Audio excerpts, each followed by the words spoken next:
ఈ కథ నాన్నగారు కూడా చేద్దాం అనుకున్నారు అట. ఆ విషయం మీకు ముందు తెలియదని నేను విన్నాను, ఆ తర్వాత తెలిసింది. అసలు ఏమిటండి ఈ కోఇన్సిడెన్స్? అంత కాకతాళీయంగా యాదృచ్ఛికంగా జరిగింది ఇదంతా. నేను కూడా 100వ సినిమా ఎటువంటి సినిమా చేయాలి అన్న ఒక క్లిష్ట పరిస్థితుల్లో ఉన్నప్పుడు, సతమతం అవుతున్నప్పుడు, నాలో నేను ఒక కాన్ఫ్లిక్ట్ జరుగుతున్నప్పుడు, అంతర్యుద్ధం జరుగుతున్నప్పుడు ఎన్నో కథలు వినడం జరిగినాయి. కొన్ని నచ్చలేదు, కొన్ని ఏమో నా ఉందో చిత్రం స్థాయికి అనిపించలేదు. సరే ఒక్క కథ నేనే అనుకుని ఏదో చేసుకుంటున్నాను, ఆ రైతు అని అప్పుడు అనుకుని కృష్ణవంశీ గారి డైరెక్షన్ అనుకుని జరుగుతూ ఉండింది. సడన్గా కవర్ పెట్టారు నేను కలవాలని. అంతకుముందు పరిచయం కూడా ఎప్పుడన్నా ఫంక్షన్స్లో అది కలవడం అంత ఇది కూడా లేదు మాకు, అటాచ్మెంట్ కానీ ఎటువంటి. సరే చెప్పారు, ఎవరి ద్వారా అయితే కబురు పంపారో అట్లా ఒక అద్భుతమైన సబ్జెక్టు అనుకుంటున్నాను, వచ్చి డిస్కస్ చేస్తాను. సరే అన్నాను. ఆయన రావడం జరిగింది, కలిశారు, చెప్పారు ఇట్లా గౌతమి పుత్ర శాతకర్ణి అనుకుంటున్నామని. మరి కథగా కంటే కూడా ఆయన ఉన్న ఎంతూసియాజం రాగానే చెప్పడం, ఇంకోటేమో ఒక తెలియని ఒక వీరుని గాథ. చల్లని సముద్రం దాగిన బడబలంతో ఆ నల్లని ఆకాశంలో కానరాని భాస్కరులు అందరూ అంటారు అన్నారు మహాకవి దాశరథి గారు. సరే అలాగే ఇది బాగుంది, ఒక ఏమో అంత అంటే ఎట్టాటి కట్టె కొట్టే తెచ్చే లాగా అయిపోయింది మొత్తం.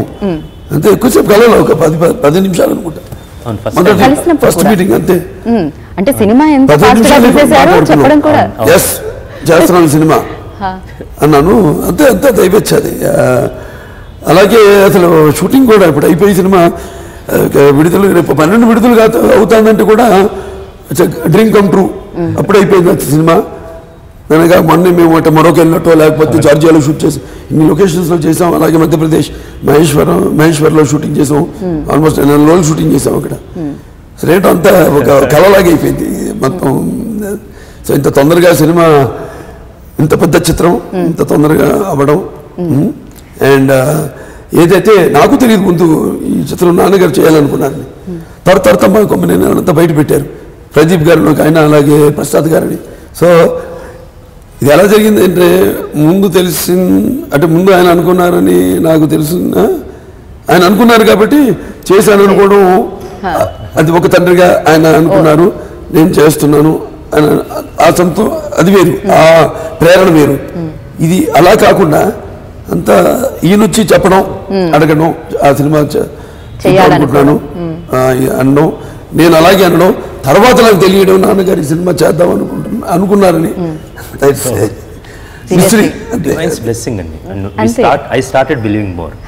అంతకుముందు నేను నమ్మకాలు ఉండేవి, బట్ ఇది ఒక ముహూర్త బలం కావచ్చు, వాట్స్ గాడ్స్ బ్లెస్సింగ్ అనేది ఈ సినిమాలో నిన్నగాక మొన్న అక్కడ నేను కథ చెప్పినట్టుందండి.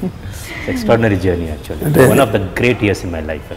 అంటే అంటారు పరహితము చేయవాడేవాడు పరహితముడగు భూత పంచకముకు, పరహితమే పరమ ధర్మము, పరహితములకు ఎదురు లేదు సర్వేందు ముఖి అని.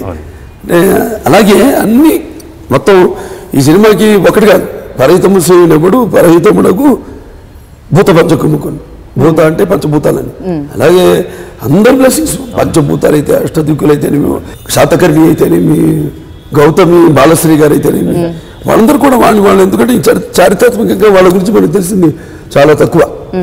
ఎందుకంటే అప్పటికి స్టోరీస్ రావడం, హిస్టరీని వాడు క్రోడీకరించడం, అదంతా అప్పటికి ఇంకా మొదలు కాదు, క్రీస్తు శకం తర్వాత ఇమ్మీడియట్ 1st సెంచరీ మనకి.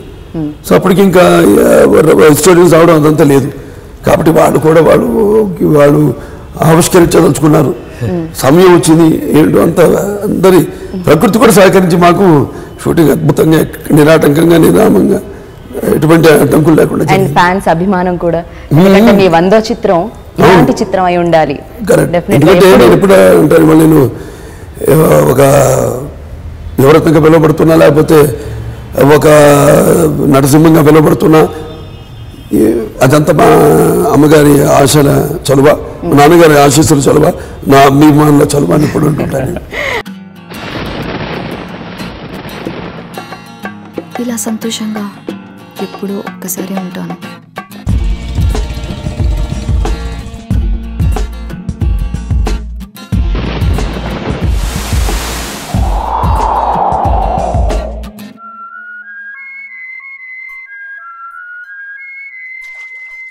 నాలాగా నచ్చినట్టుగా బతికే అమ్మాయిల్ని చులకనగా చూద్దాం ఈ ప్రపంచానికి బాగా అలవాటు.